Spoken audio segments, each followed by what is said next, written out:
Il est temps de finaliser notre générateur de mots de passe avec un peu d'aléatoire.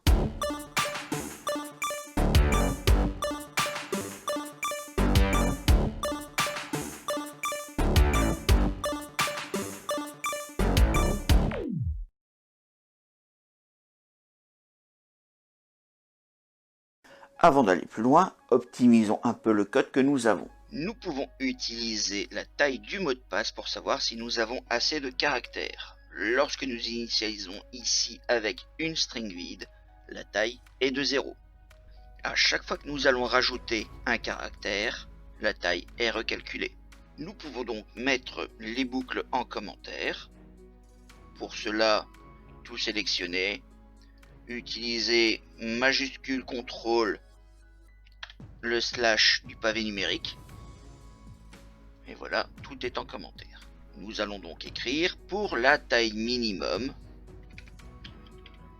tant que... Et donc là on regarde password.length plus petit que minchar, alors faire le traitement.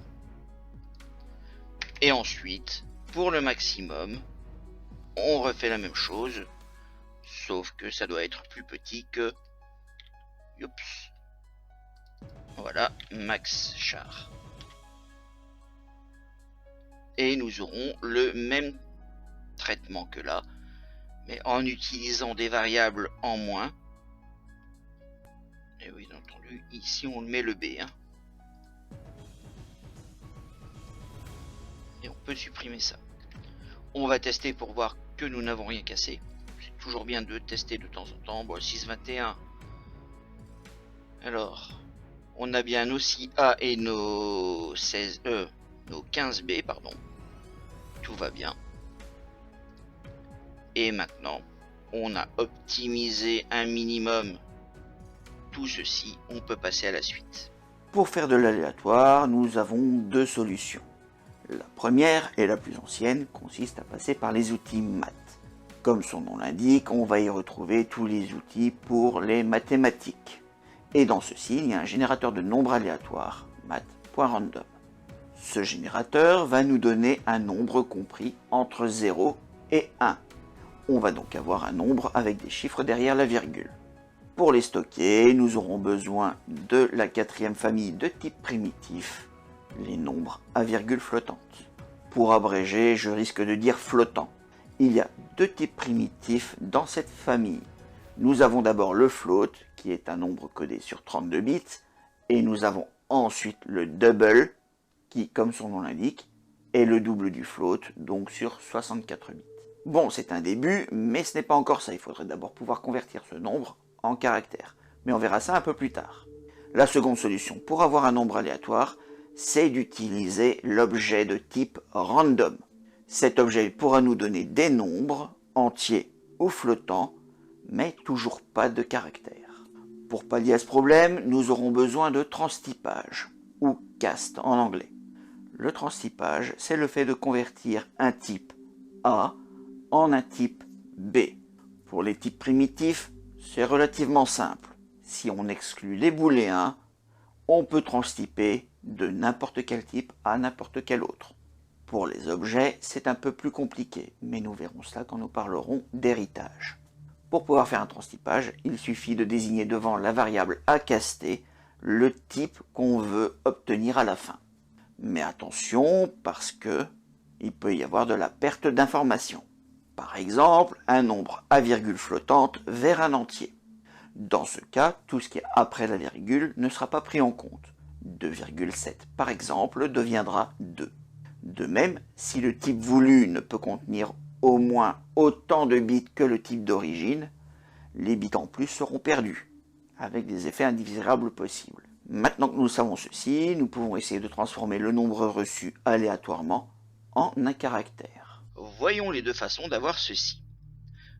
Dans ce bloc, on va utiliser le math.random. Et dans celui-ci, on utilisera l'objet random. Pour le premier bloc, on récupère le nombre. Donc, ici, on va générer. Donc ça va être un double.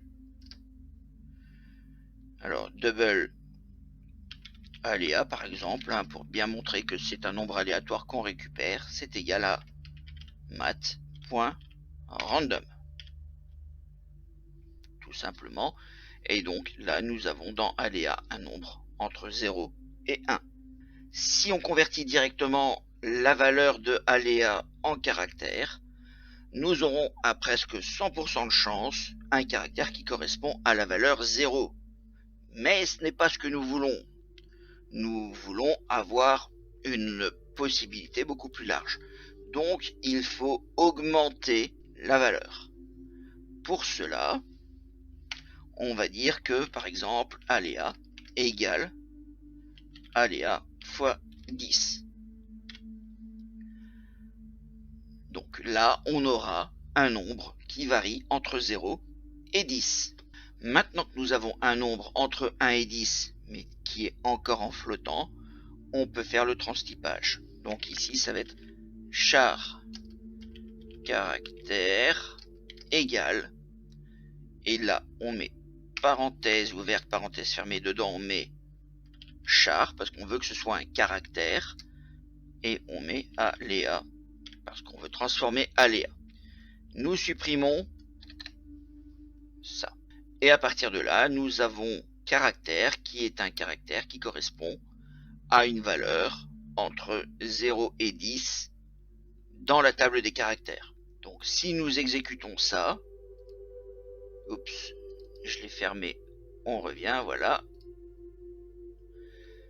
Une fois qu'on a exécuté, on peut voir que il y a un petit problème ici parce que les caractères sont des carrés ou du vide.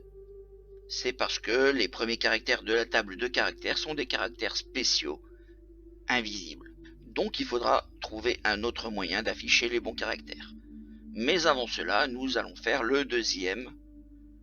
Nous sommes ici dans le max char, donc dans la boucle pour le maximum. Et là, on va créer un objet random. Alors, on va créer l'objet random à l'extérieur de la boucle pour éviter qu'il le recrée à chaque itération. C'est un moyen d'optimiser pour éviter de faire des instructions inutiles. Alors random égale à new random. Tout simplement. Nous pouvons également mettre une variable de type long dans le random pour avoir une seed et donc quelque chose qui pourrait être différent du random classique. Mais ça marche très bien sans. On va continuer comme ça. Maintenant qu'on a notre random, ici, on va devoir faire un random point. Et là, il faut regarder. Alors, les streams, pour l'instant, ça ne nous sert pas, mais on a les next byte, next double, next float, next Gaussian, next int, next long. Et donc là, il faut trouver. Là, on va prendre du next int et on va utiliser le int bound. Et là, on va mettre par exemple 10.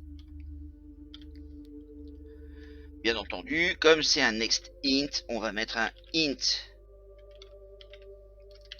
Allez, je mets value par exemple, hein, plutôt que aléa. Oui, non, je peux mettre aléa comme ça.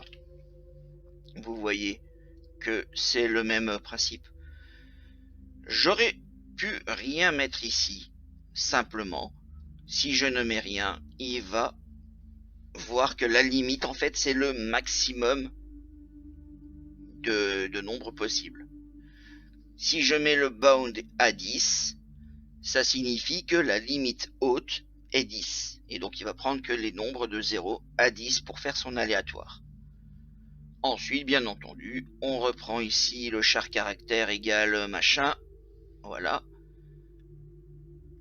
Et on est parti. On peut retester.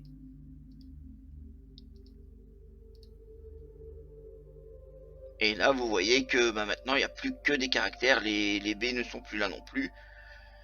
C'est toujours le même problème.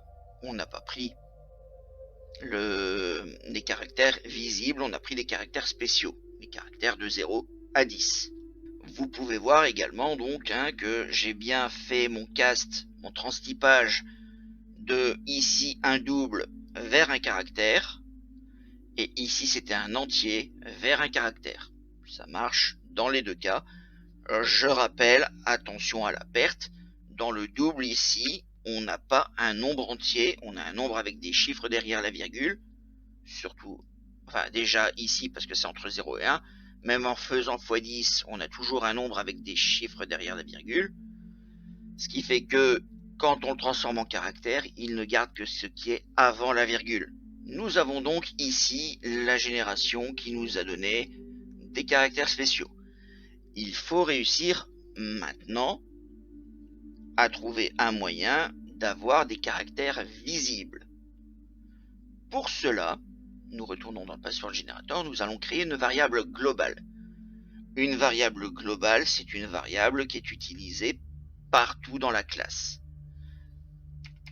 Donc, je la mets à l'extérieur des méthodes, puisqu'elles doivent être utilisées par toutes les méthodes possibles.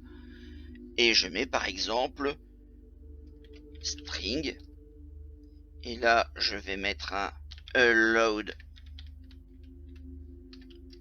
chars égale. Voilà. Maintenant qu'on a créé cette chaîne de caractères, il faut la remplir. Donc là, on va mettre A, B, C, D, E, F. Et 1, 2, 3, 4, 5. Et un caractère spécial, le arrobase. Voilà. Ça va être un de ces caractères qui va être choisi à chaque fois. Maintenant, comme on sait récupérer la longueur de la chaîne de caractères, on sait que ce sera la limite max à utiliser pour avoir notre nombre aléatoire. Maintenant qu'on a cette chaîne de caractères, qu'on sait comment récupérer la longueur, nous allons ici, dans notre premier while, plutôt que de faire x10, on va faire allowedChars.length. Vous pouvez voir que le allowedChars a changé de couleur pour l'éditeur. C'est qu'il voit que c'est une variable globale à la classe. Ensuite, eh bien, plutôt que de récupérer directement le caractère depuis aléa, on va récupérer le caractère correspondant à la valeur aléatoire dans la chaîne de caractères allowedChars. Pour cela, eh bien, il faudrait que j'ai un entier. Donc pour l'instant, on va caster int index égale int aléa. On a notre index. Maintenant, il faut trouver le caractère à la position définie dans index pour récupérer le bon caractère. Donc on n'a plus besoin ici de caster aléa et on va dire que char caractère égale, et là ça va faire allowed chars point, il faut chercher le charat int index index. Voilà. On peut faire la même chose en dessous, sauf que là on a directement le aléa, donc int index, et le char caractère, c'est allowedchar.charat. Et là maintenant on peut tester.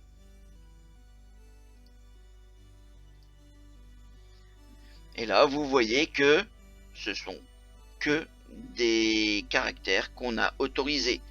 On avait dit A, B, C, D, E, F, 1, 2, 3, 4, 5, et le arrobase qui n'est pas pris en compte ici, mais c'est pas très grave, c'est un caractère. Voilà, par exemple ici on a bien le arrobase et on a bien le reste.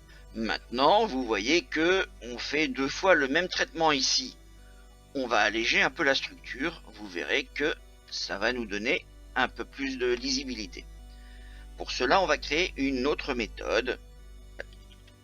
Elle va retourner void, elle n'a pas besoin de retourner quoi que ce soit pour le moment. On verra par la suite. Et on va la nommer add char pour ajouter un caractère. Avec en paramètre string s, donc une string. Et on dit, alors je vais changer, je vais mettre add random char string S, ok. On va prendre le deuxième ici, le deuxième avec le random, parce que c'est plus lisible, même si le mat.random est totalement accepté. Le random, c'est juste quelque chose de plus récent. On va dans le add random char, string S, et on dit juste j'ai besoin de l'index. L'index va me demander, va me donner un caractère. Alors j'ai oublié un petit détail ici, c'est que j'aurais dû mettre le allowed char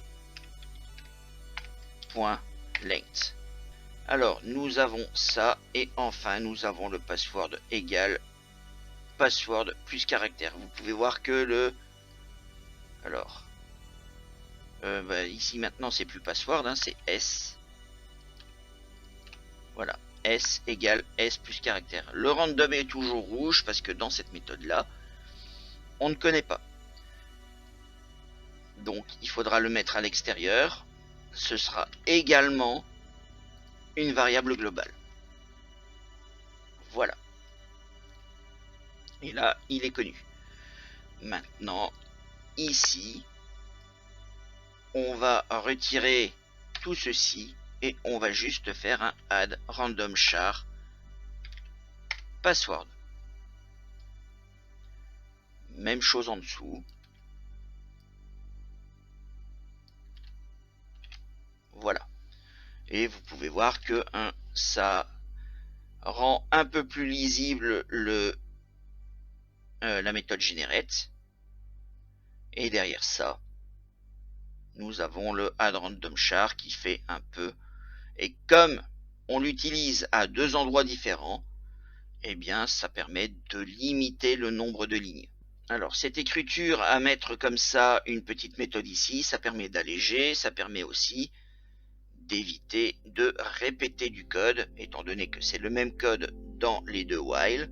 Encore quelques petites choses. Premièrement, vous avez vu qu'ici j'ai mis du void au retour. Le void, ça veut dire je ne renvoie rien. Ça veut dire que la string S qui est ici, c'est elle qui va être modifiée. Vous voyez ici que je rajoute password à chaque fois. C'est ce password qui va être modifié. Si j'avais mis une autre variable de type string, c'est celle-là qui aurait été modifiée. Écrire cette méthode comme ça, c'est totalement autorisé, il n'y a aucun souci. Seulement, vous voyez que là, on a un peu de jaune pour dire il faudrait faire attention. Le truc, c'est qu'il n'arrive pas à dire que password.length va changer parce que on modifie le mot de passe dans le add random char. Pour corriger ce problème, on peut ici dire qu'on met un petit string en retour et on fait le retour de S. Et on peut même enlever ici le S égale S plus caractère et dire de retourner S plus caractère. Voilà. Donc maintenant qu'on a renvoyé la string dans le retour, on peut dire ici que S, non c'est password égale add random char. Même chose en dessous, et comme ça le compilateur il est content, l'éditeur aussi, et c'est beaucoup mieux parce qu'on sait ce qu'on doit retourner. Ça peut donner de l'incompréhension si jamais on modifie les paramètres à la volée. D'ailleurs, pour éviter que d'autres ne puissent modifier les paramètres à la volée, on peut rajouter un modificateur, mais ça on en parlera plus tard. Nous avons encore une petite chose à voir pour cette méthode, c'est que là je n'ai pas mis de public. Je vais même rajouter private. Private, ça veut dire que seule la classe où je l'ai mis verra la méthode. Ça réduit la visibilité, c'est-à-dire que dans le main, si je fais un password generator Et donc là, add random char, vous voyez, il n'y est pas. C'est parce qu'il est en private par rapport au public qui est ici. Je peux faire la même chose pour le allow char et le random. On peut aussi le mettre en private pour éviter que d'autres classes ne le voient. Là, on a du jaune. Donc ce sera pour plus tard que j'expliquerai pourquoi. Et là, on a quasi terminé. On va passer au dernier petit détail. Dans la seconde boucle, on dit tant que la longueur est plus petite que max char, il faut ajouter un caractère. Sauf que ce n'est pas ce qu'on avait dit dans la vidéo précédente. On avait dit qu'on allait voir aléatoirement si on rajoute le caractère ou pas. Est-ce qu'on doit s'arrêter plus tôt ou est-ce qu'on doit s'arrêter à la fin lorsqu'on a mis assez de caractères pour arriver au max char? Pour cela, nous allons utiliser de l'aléatoire. On va avoir le raisonnement suivant. Si nous ne sommes pas encore au maximum et que le programme a décidé aléatoirement de continuer, alors on ajoute. Sinon, on a fini. On va donc devoir modifier cette condition. Nous avons déjà le si nous ne sommes pas encore au maximum. Il faut rajouter un et là je vais le mettre entre parenthèses parce que c'est quelque chose non, même pas en fait. Donc on va dire que le random point next int 2, on va avoir que deux valeurs, 0 ou 1, et là on va dire égal à 1. Donc ici, si c'est 1, on continue. Si c'est 0, on s'arrête. Sachant que, comme ça a été dit dans les vidéos précédentes, on fait les conditions dans l'ordre. Donc il va d'abord vérifier est-ce que la longueur est correcte et qu'il faut en rajouter. Si oui, est-ce que le random est correct aussi. Le mettre comme ça directement dans la condition permet que ce soit exécuté à chaque fois. Si on l'avait mis à l'extérieur, il l'aurait exécuté une fois à l'extérieur et ça aurait été le même pour chaque itération dans le while, tandis que là, c'est réexécuté à chaque itération dans le while. Et donc là, maintenant, on peut tester. On va tester un peu moins, disons que, on va dire entre 6 et 10, et on va pouvoir exécuter. Et là, on a 1, 2, 3, 4, 5, 6. Donc nous avons 6 caractères avec les caractères qu'on avait autorisés. On peut réexécuter. Nous avons 6 caractères, très bien. On peut exécuter, nous avons 6 caractères. Ah, il y a peut-être un problème. Parce que nous sommes toujours à 6. Non, voilà, c'est tout. C'était juste un peu de malchance. Et donc là, nous sommes à 2, 4, 6, 8 et 10. 6 caractères.